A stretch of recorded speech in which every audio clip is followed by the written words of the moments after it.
ce groupe qui était opposé aux mesures sanitaires, qui avait eu la bonne idée de bloquer le tunnel, bien, c'est là procès ce matin. Absolument, Mario. Je suis en direct du Palais de justice de Montréal et je le disais là, avant la pause, coup de théâtre, André Desfossés, l'un des accusés, plaide coupable. Ça s'est fait au cours des dernières minutes. Il avait effectivement, il reconnaît avoir participé en mars 2021 à cette manifestation à l'intérieur même du tunnel Louis H. Lafontaine. C'est situé dans l'est de la métropole, on le sait. Direction nord, pendant 5 minutes, Mario, un groupe d'individus qui venaient de participer à une manifestation à Montréal contre les mesures sanitaires s'étaient déplacés à bord de leur véhicule à l'intérieur même du tunnel, se sont arrêtés environ 5 minutes, on chantait, on criait haut et fort.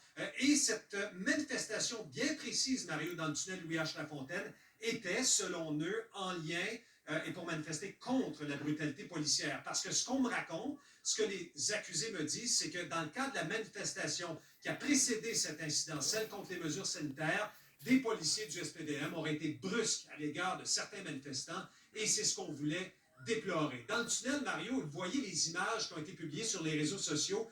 Il y a certaines personnes, dont un individu, un automobiliste bloqué, qui s'est choqué, qui a même utilisé un marteau pour frapper l'un des véhicules des manifestants. Aux dernières nouvelles, cet homme qui a utilisé un marteau, Mario, n'a pas été accusé. Alors, ici dans la salle d'audience, vous avez 5 ou 6 individus qui font face maintenant à des accusations de méfaits et de complot. Et André Desfossés, lui, a plaidé coupable au cours des dernières minutes. Sur celui qui a plaidé coupable, est-ce qu'il s'est désolidarisé du groupe? Est-ce qu'on sait que les autres sont fâchés contre lui? Est-ce que ça se sent? Parce qu'en théorie, s'il y en a un qui plaide coupable, je ne sais pas, je ne suis pas avocat, mais ça met les autres dans une drôle de situation un peu, non? Effectivement, d'autant plus qu'ils se défendent seuls, tous ces accusés. Ce que certaines personnes me disent qui n'est pas devant la caméra, c'est effectivement, on sent un peu qu'il a trahi le groupe en plaidant coupable. Ce que M. Desfossés dit, c'est qu'il veut passer à autre chose, Mario. Il ne veut pas continuer dans ce processus judiciaire, va recevoir sa sentence en avril. Mario, on va entendre justement quelques-uns des accusés, dont M. Desfossés que j'ai rencontré ce matin. M. Charland? Bonjour, c'est Yves Poirier. Qu'est-ce que vous avez à dire en vue de ce procès? Rien. Rien du tout? Pas de commentaire? Ouais, pas vraiment de commentaires, là. Pour l'instant, là, non. Vous un des accusés? Oui. Oh, maintenant? Desfossés, André. Plutôt farfelu, mais incompris aussi en même temps, parce que les gens, ils pensent qu'on manifestait dans le but de manifester contre les mesures sanitaires, alors que c'était pour dénoncer la brutalité policière qu'il y avait. Tout au long du procès, vous allez entendre des témoins qui ont été victimes. Puis c'est ça, on va faire une démonstration qu'il y a des gens qui ont déjà bloqué la 20 avec des cochons. Ben nous autres, on a manifesté pour dénoncer la brutalité policière pendant 5 minutes. Et vous dites, vous avez même été victime de menaces de mort, je comprends. Oui, les preuves vont être fournies. Et je vais fournir les menaces de mort que j'ai reçues la même journée. Et la plainte criminelle que j'ai faite.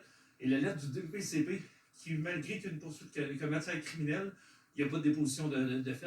Et cette personne-là avait tenté de me excusez, là, je t'ai soufflé, je marchais un bout. Puis cette personne-là avait tenté de m'écraser dans un convoi que j'avais organisé.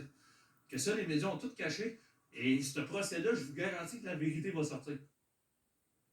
Oui, parce que j'entends que les farfadas, ça n'existerait plus. C'est mort et enterré, Voyons. cette organisation, les Farfadak. Oui, absolument, c'est ce que j'ai appris. C'est une organisation qu'on a vue d'ailleurs au Convoi de la Liberté. Et je termine sur cette image, Foc Tartis, parce que l'un des membres anciennement des Farfadas, Steve l'artiste Charland, eh bien, semble ne pas avoir tant de fans que ça, si je me fie à ce jeu de mots sur ce T-shirt.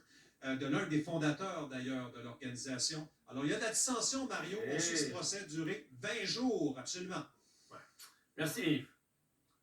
Ouais. Les gens qui sont représentés, qui se représentent eux-mêmes, mais qui ne sont pas représentés par un avocat, pas exclu là, que ça donne des moments, disons, compliqués, pour rester poli, à la cour.